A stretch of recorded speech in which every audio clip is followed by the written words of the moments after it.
My in-laws were drunk at the wedding, but they didn't care even though people were whispering about them. They started yelling at me. It's too late now that you're married, but if you want to be part of this family, you need to show us you have enough money, they said. Yes, your dad is right, so make sure to give us $1,000 a month as a new bonus, they added.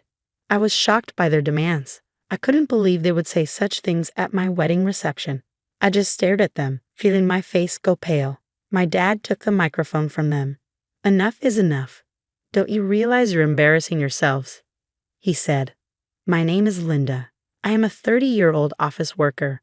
I am currently dating Larry, who is 32 years old. I met him through a friend who was worried about me being single, so she introduced us. After dating for a year, Larry proposed, and now we are about to get married. I lost my mother when I was very young, and my father raised me on his own. He worked very hard to take care of me. I didn't have many worries growing up, but losing my mom, who I loved so much, deeply hurt me. Because of this, I was very careful with my emotions. That's why I hadn't dated anyone seriously since my school days. I even thought it would be okay if I stayed single forever. Then I met Larry. At first, I didn't feel any romantic feelings for him, even though he asked me out many times. Larry really cared about me and was always a gentleman. Slowly, I began to open my heart to him, and we started dating. He kept caring for me, and I felt very happy. He became very special to me, and I started thinking I wanted to be with him forever. Then he proposed, and we decided to get married. Larry understood everything about me and was always kind to me no matter what. Don't worry, if you're ever feeling unsure about something, I'll be here for you until you feel better. I love you, Linda. You can count on me, he would say. His words moved me. He promised to make me happy for the rest of my life. Just being with him warmed my heart. If he cared that much for me, I thought I should do the same for him. When I told my father that we decided to get married, he was so happy that he cried. Wow, Linda, you're finally getting married. I'm so happy for you, he said.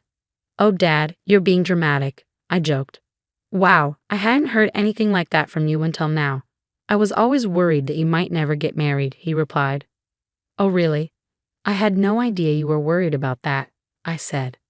Well, every father worries about his daughter, you know. Anyway, congratulations, he said. Thanks, Dad, I replied. I was so happy to be congratulated by my dad, who had raised me by himself. I thought I would probably cry at the wedding, and my dad would probably cry even more since he was already crying now. With that, Larry and I started preparing for our wedding. We were both busy with our jobs, so our days were very hectic. We worked during the weekdays and made wedding preparations over the weekends. There was no time to rest. Our calendars were always full. On a rare day off, we were supposed to visit Larry's parents' house. I was going to meet Larry's parents for the first time. Larry had come over to meet my father right after he proposed to me. Originally, I had planned to visit Larry's parents right after that to introduce myself. But they were very busy, and our schedules never matched. Finally, some time passed, and we managed to arrange a visit. As we arrived at his parents' house, I suddenly felt nervous. Don't worry, my parents are very kind, Larry reassured me. His words made me feel a bit better, and I rang the doorbell. It was his mother who opened the door. Mom, I'm home, Larry said.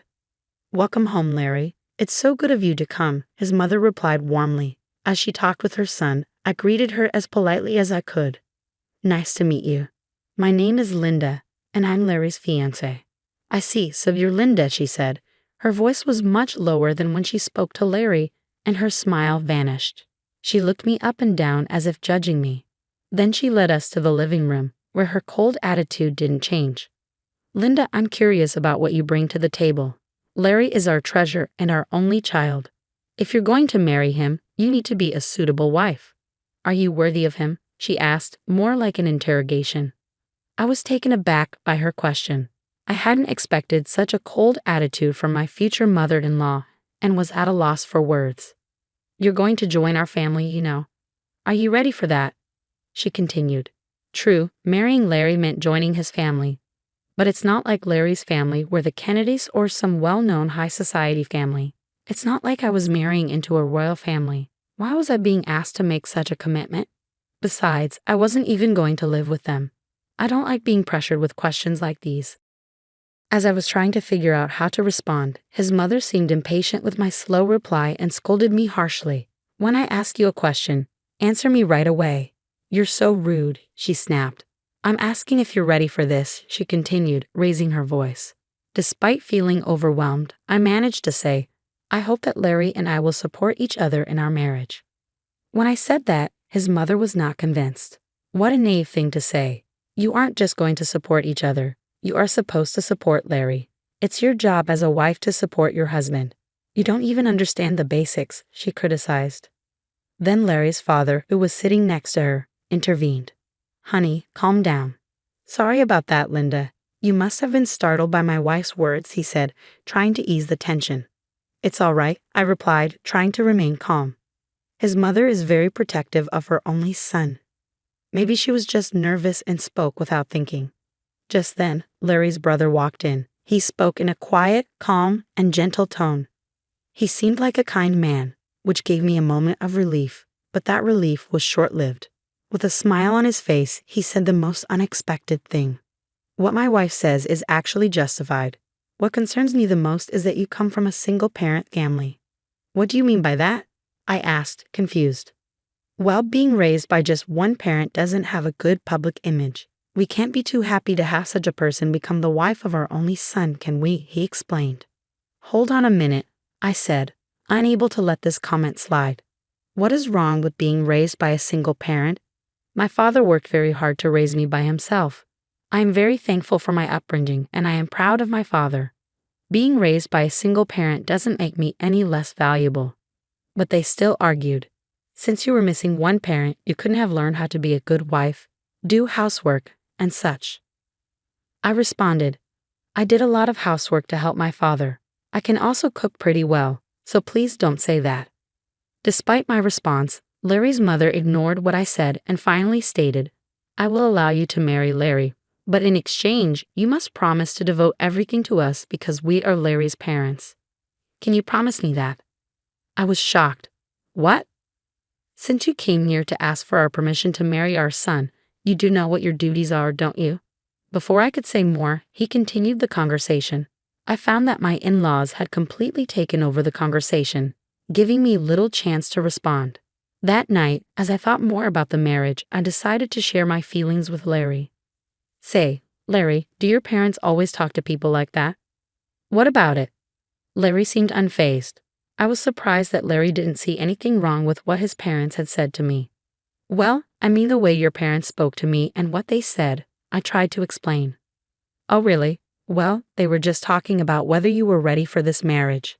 I get that your parents are worried about their son's marriage, but I feel like what your parents were saying was a bit too much." "Really? Why is that?" "My parents didn't say anything wrong. Besides, they've given us permission to get married, so don't worry about it." That's true, but I felt uneasy that Larry seemed to side with his parents more than with me. That was very troubling. I guess he realized I was feeling unsure because he gave me a hug. "Linda, you don't have to worry so much. My parents are just a bit upset because their only son is getting married," he said. He spoke as if he didn't fully support me. "It's all going to be fine. Don't overthink it. I'm sure they just want what's best for us. They want us to be as good of a couple as they are. That's why they were a bit harsh." "Oh, really?" I replied, like he said maybe his parents have high expectations for us. But even if that's the case, I don't think it's right for them to belittle me because I was raised by my father. I don't think people who say such things make a good couple. We are the ones getting married, and we should be the focus, not their approval or disapproval. With that perspective, although I was still a bit upset, I decided not to dwell too much on his parents' opinions. Then the day of the wedding arrived. We had many guests, including our relatives, friends, colleagues, and bosses. I walked down the aisle with my father, who had raised me all my life. Larry and I exchanged our vows and rings. We were met with applause, and for the first time, I truly realized that I was getting married to Larry. I felt a happiness I had never felt before. As we walked into the reception hall, we made our way through the crowd, greeted by videos of us as part of the entertainment. It was a joyful time. I chatted with friends I hadn't seen in a while, and many people congratulated us. Despite my earlier worries about his parents, I was glad I had decided to marry Larry. I was glad we decided to have a memorable day. After the ceremony, we planned to officially register our marriage, and Larry and I would become husband and wife. I cherished every moment and felt so happy. Time flew by, and soon it was time for the final part of the event. The bridegroom and both sets of parents lined up to greet the guests. But I started to feel uneasy because of Larry's parents. We were all supposed to be standing in line, but his parents were wobbly on their feet. If you looked closely, you could see that their faces were bright red. They had drunk too much. Some relatives asked if they were okay. My in-laws were clearly drunk. But we had to wrap up the ceremony and get it over with. The moderator handed the microphone to me and Larry. Suddenly, Larry's mother snatched my hand away from him and yelled at me like a professional wrestler in the middle of a challenge. "Listen to me, Linda. After this wedding, you are going to devote yourself to us completely. Prepare yourself because we are going to test you really hard." The guests started whispering to each other, and some even thought it was a joke and laughed. Then Larry's father grabbed the microphone. "Linda, don't you feel embarrassed to wear a dress like that?" "It doesn't suit you at all, dear. You should tell her the truth," his mother chimed in. As expected, the whispers among the guests changed in tone. I looked at Larry, hoping he would stop his father's rude comments, but Larry said he couldn't do that and that his parents weren't doing anything wrong. It became clear he would never protect me from his parents in the future. That was the moment I realized it. I was certain of it even as the hall buzzed around us. My in-laws were drunk and continued to insult me.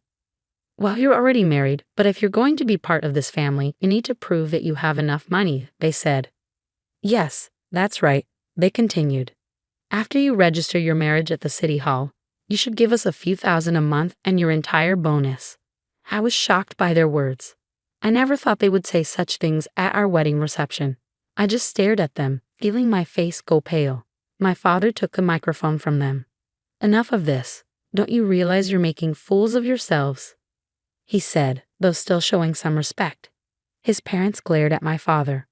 "Why are you interrupting us while we're talking?" I knew this woman's father was no good. "Single parents are never any good," they said. How dare they insult my father? I thought. My father, keeping his cool, replied, "You people are even worse than I imagined. You even refuse to meet me because I am a single father. I never thought that someone like you would work for President Scott.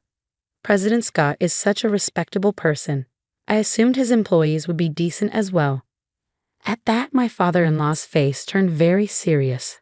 How do you know President Scott?" "He's a business partner of my company and, more importantly, an old friend of mine," my father explained. "And speaking of single parents, President Scott was raised by his mother alone.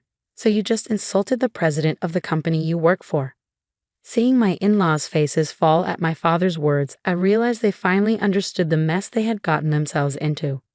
"I apologize, sir. Please don't tell the president about this," my in-law pleaded, suddenly falling to his knees. Just moments before, he had acted like he was in charge, but now he looked defeated. I could hear laughter from the guests. Some even pulled out their cell phones to record the scene. "No matter how much you apologize, you can't take back your words," my dad said. He walked over to me and asked if I wanted to go home with him. I said yes and took the microphone from Larry's hand. "Thank you for the great entertainment, but there will be no marriage," I announced to Larry and his parents and to everyone who attended. "I will make sure to return the money you gave us for this occasion." Then I left the reception hall with my dad. I caught a glimpse of Larry and his parents looking dismayed, and soon after, his relatives rushed over with worried expressions on their faces. The place must have been in complete chaos. As I returned their money, I apologized to the guests. They all expressed sympathy for me and praised me and my dad for our actions, saying it was good that we weren't taken advantage of by such terrible people. Later, Larry's coworkers who had attended the reception must have spread the word about what happened at his company. Larry became known for having such unreasonable parents and was criticized for having a weak character. His embarrassment was so great that he resigned voluntarily. Of course, the president of my father-in-law's company found out about the incident. Larry's father was demoted and sent to an insignificant division of the company, transferred to a remote office in the countryside. I heard that Larry's family has been ostracized by all his relatives because of what happened at the wedding. While it's unfortunate, it really was their own doing, and sometimes things like that just can't be avoided. In the meantime, I've been using this opportunity to strengthen my relationship with my dad. We've been spending more quality time together, and it's helped me appreciate all he's done for me even more. One day, he sat me down for a serious talk. "Linda, are you interested in running the business?" he asked, looking at me with a mixture of hope and seriousness. "Do you mean?" I started, a bit unsure where he was heading with this. "Why don't you work towards becoming the president of my company?" he suggested. It was a big step, and he seemed to believe I was ready to take it on. "I'll do my best," I promised him, feeling a mix of excitement and nervousness. I decided then to focus on stepping up my game at work rather than getting entangled in romantic relationships for now. I wanted to prove to myself and to my dad that I could excel and perhaps one day be a great leader like him. Currently, I am deeply involved in learning everything I can at my dad's company. The work is challenging but fulfilling, and I'm determined to make the most of this opportunity. Reflecting on the wedding fiasco, it's clear that Larry's in-laws were quite unreasonable, turning what should have been a beautiful event into a spectacle. Thankfully, since the marriage wasn't officially registered, I was spared from a legally binding mistake. Now, free from any marital ties and with no looming in-law issues, I can focus solely on my career aspirations. It's a relief to know that out of a chaotic situation came a clear path forward for me. I look forward to what the future holds and am excited about the potential of leading the company.